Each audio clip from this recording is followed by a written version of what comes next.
Hi అండి. అందరికీ నమస్కారం.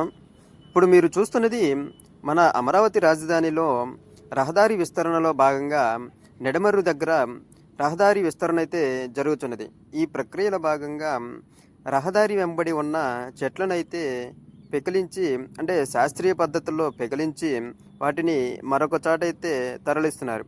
ఇప్పుడు అవి ఎక్కడికి తరలిస్తున్నారు అంటే అమరావతి రాజధానిలో అనంతవరం గ్రామంలో వీటికి సంబంధించి ఒక నర్సరీనైతే ఏర్పాటు చేయడం జరిగింది.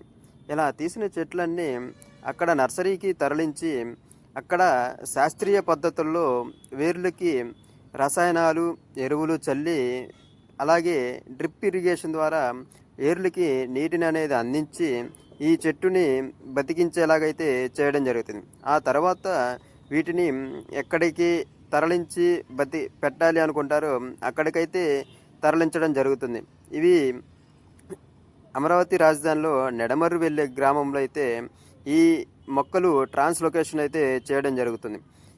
ఈ ట్రాన్స్‌లొకేషన్ అనేది పెద్ద పెద్ద భారీ వృక్షాలు అలాగే వందల ఏళ్ల తరబడి ఉన్న చెట్లని చనిపోకుండా వాటిని బ్రతికించి వేరొక చోట నాటే విధానం అయితే జరుగుతున్నది. అంటే ఆంధ్రప్రదేశ్‌ని హరితాంధ్రప్రదేశ్‌గా త్వరగా నిర్మించడానికి ఈ పద్ధతి అనేది అనుసరిస్తున్నారు. అలాగే ఈ అనంతవరం గ్రామంలో ఏర్పాటు చేసిన నర్సరీలో సుమారుగా 4000 మొక్కలు అంటే 4000 చెట్లనైతే ఇక్కడ భద్రపరిచి తర్వాత ఎక్కడ కావాలంటే అక్కడ నాటడానికి ప్రక్రియ అనేది మన అమరావతి రాజధానిలో అయితే కొనసాగుతుంది. ఇప్పుడు మీరు చూస్తున్నది అదే పద్ధతిలో తీసి లారీ మీద ట్రాన్స్‌పోర్ట్ అనంతవరం నర్సరీకి తరలిస్తున్న దృశ్యాలు.